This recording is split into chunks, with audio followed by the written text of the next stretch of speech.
हाँ, बाबा साहब ने साइंटिफिक टेम्परामेंट को आगे बढ़ाने के लिए न सिर्फ विशेष उत्सुकता दिखाई बल्कि उसे संसद में पारित कराने में अपनी जी जान को झोंक दिए थे। यह वो दौर था जब संसद में ऐसे ऐसे वैज्ञानिक चेतना के बलात्कारी प्रतिनिधि होते थे जो आज तक हवन, मंत्र गपोड़ना, चढ़ावा लेना, पूजा पाठ के अलावे बाकी सारी बातों को ही धर्म विरोधी समझते थे। और ये वही नेता थे जो आज तक अपने ईश्वर को खुश करके अपने इन्हीं कार्यों से बाढ़ पे भी नियंत्रण नहीं पा पाए थे। दरअसल ज्यादा लोगों की धारणा यह है कि बाबा साहब आजीवन सिर्फ जातिवाद के निवारण के लिए प्रयत्नशील रहे और उसी में व्यस्त रहे और आरक्षण के लिए ही संघर्षरत रहे। लेकिन इसी धारणा का अगर वास्तविक पहलू देखे तो धर्म के धंधेबाजों ने अगर सभी भारतीयों को बराबर हक दिया होता तो निश्चित ही बाबा साहब का समय बचता और वो जातिवाद लोगों को उनका हक दिलवाने, समाज सुधार की बजाय एक महान वैज्ञानिक होते हैं। यह देश की विडंबना ही है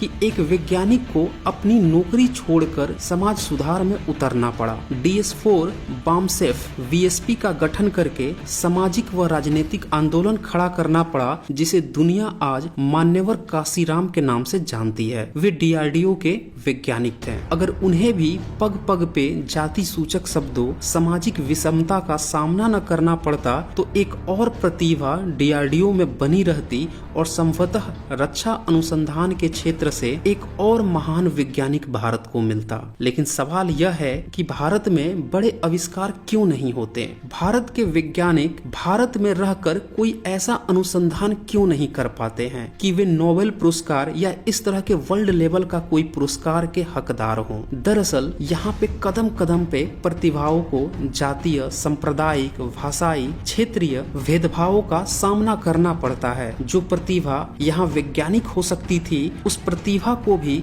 यहाँ समाज सुधार में कूदना पड़ता है। पूरब से पश्चिम तक, उत्तर से दक्षिण तक समाज सुधारकों की सूची उठाकर देख लीजिए। आप हैरान होंगे कि इतनी महान इच्छा शक्ति के व्यक्तित्व समाज सुधारक न होकर अगर वैज्ञानिक होते तो आज भारत विज्ञान व तकनीकी में दुनिया का सिरमौर होता। क्या कभी आपने सोचा है कि आपके हाथ में जो मोबाइल है, कंप्यूटर है, टैब है, यह किसने बनाया? इंटरनेट, बिजली, व्हाट्सएप, सोशल मीडिया, जीमेल, ये सब किसने बनाया? क्या कभी आपने सोचा है कि आपके बच्चे भी कुछ इस तरह का आविष्कार करें जो कि दुनिया के दूसरे देश के लोग भी इस्तेमाल कर सके, जबकि हो उल्टा रहा है। और भारत की राष्ट्र विरोधी ताकतें जिन्हें धार्मिक ठेकेदार कहा जाता है वह आधुनिक पीढ़ियों को अपनी ही तरह हरामखोर बनाने में जी जान से जुटी हुई हैं। आज तक एक माचिस की तीली न बना सके वह बच्चों को शिक्षा दे रहे हैं कि सारा विज्ञान ही धर्म ग्रंथों से निकला है और उनका बच्चा इसी में खुश है। सोशल मीडिया में दिन रात कमेंट छाप रहा है, लड़ रहा है लोगों से कि विज्ञान तो वेदों से ही टपका है। जो वैज्ञानिक टेम्परामेंट के लिए अभी एजुकेशनल सिस्टम है वो गलत है। पढ़ाई तो गुरुकुल में ही होनी चाहिए। सारी खोज ऋषि मुनि ही कर गए हैं। लड़ रहा है, गाली गलौज कर रहा है। क्या वह बच्चा कभी वैज्ञानिक बन सकता है? चाहे वो किसी भी जाति, धर्म, मजहब का हो। लेकिन ठेकेदारों ने शुरू से ही उसे ऐसी धार्मिक अफीम खिलानी शुरू कर दी और जब यही बात पूरे 135 करोड़ लोगों पे लागू कर दी जाए तो क्या आप उम्मीद कर सकते हैं कि ये बच्चे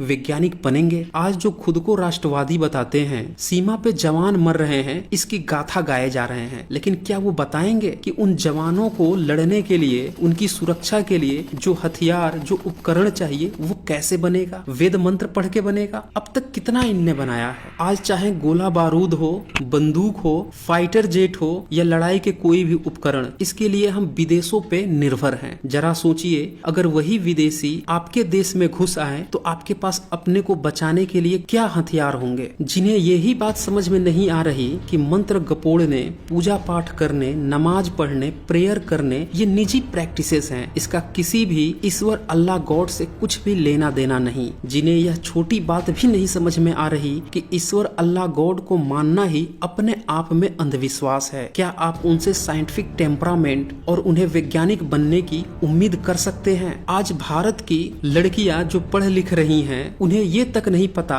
कि भारत में 19वीं सदी में पहली बार लड़कियों को पढ़ने लिखने का अधिकार मिला और पहली पढ़ी लिखी महिला सावित्रीबाई फूले और फातिमा शेख थी, जिनका इन्हीं धार्मिक ठेकेदारों ने जमकर विरोध किया था। लेकिन जब आप यूरोप, US और अन्य देशों में देखते हैं तो वहाँ के छात्रों को, वहाँ के लोगों को पग पग पर जातीय, वर्णीय या धार्मिक कपोड़ लीला का शिकार होना नहीं पड़ता। यही कारण है कि वहाँ से बहुतेरी प्रतिभाएं बाहर निकलती हैं। वहाँ पे ऐसा माहौल भी नहीं है कि वह अपनी प्रतिभाओं को हिंदू मुसलमान में फंसा दे। वहाँ के छात्रों को आगे बढ़ने का भरपूर मौका मिलता है। पिछले 72 सालों में भारत ने जो भी प्रगति की है उसका श्रेय भारत के संविधान निर्माता, शिल्पकार, बोधिसत्व बाबा साहब अम्बेडकर को ही जाता है। यह कितनी हैरानी की बात है कि एक वर्ग जो भारत के 90% जनता को हजारों सालों से हाशिए पे रखता आया, सारी औरतों को धर्म के नाम पर शिक्षा से 20वीं सदी तक दूर रखते आया, खुद को सर्वश्रेष्ठ बताने के लिए हजारों किताबों में डींगे हाँकते आया, उसकी भी अचीवमेंट वैश्विक स्तर पर शून्य है। चूँकि वह हजारों सालों से आगे रहा है तो कम से कम उसे ओलंपिक्स, नोबेल प्राइज या इसी तरह के विश्व स्तरीय प्राइजों में सबसे आगे होना चाहिए था। लेकिन वहाँ भी वह टाई फिश है। क्या वह अपने बच्चों के साथ नाइंसाफी नहीं कर रहा?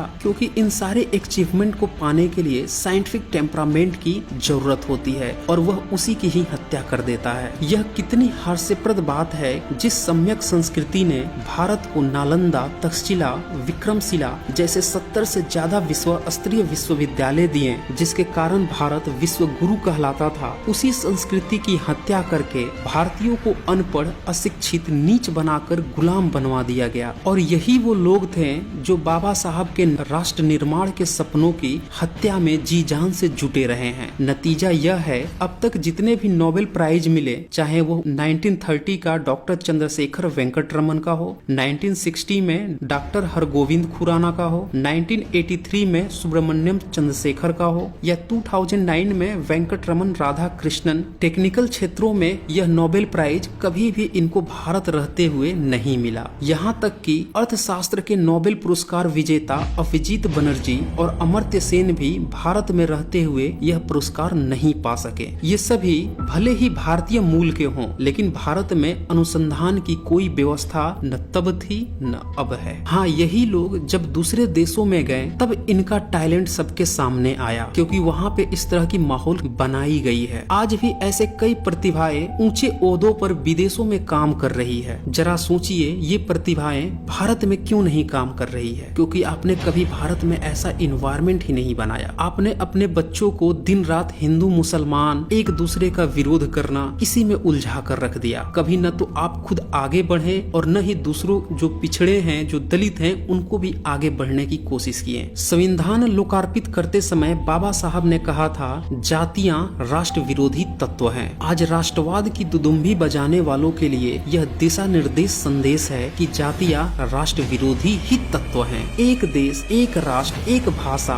एक धर्म का नारा लगाने वाले का मुंह सड़ा हुआ सा बन जाता है जब कोई साथ में यह नारा लगा दे कि कास्ट भी एक ही होनी चाहिए। आओ रोटी बेटी का भी संबंध बनाएं। ऐसा लगता है जैसे उनकी लुटिया ही डूब गई, सारा पाखंड ही धुल गया। आपको याद रखना होगा, बाबा साहब का कथन है, जब तक जातिवाद मजबूत है राष्ट्र मजबूत नहीं हो सकता। अगर राष्ट्र निर्माण करना है तो जातिवाद को खत्म ही करना होगा। दरअसल बाबा साहब का लाइफ इस तरह है कि उनके किसी भी हिस्से को टच करे, ज्ञान, संघर्ष और आगे बढ़ने की अकूत प्रेरणा मिलती है। अगर कोई मेरी पर्सनल राय जानना चाहे तो मैं आज से 2500 साल पहले जो बुद्ध का नास्तिकता में स्थान था, 2300 साल पहले सम्राट अशोक का स्थान था, वही स्थान 20वीं सदी में बाबा साहब के लिए है। हम 21वीं सदी के लोगों को इस बात का गर्व है कि हमसे जस्ट पहले 20वीं सदी में बाबा साहब रहे थे, जिन्होंने डंके की चोट पे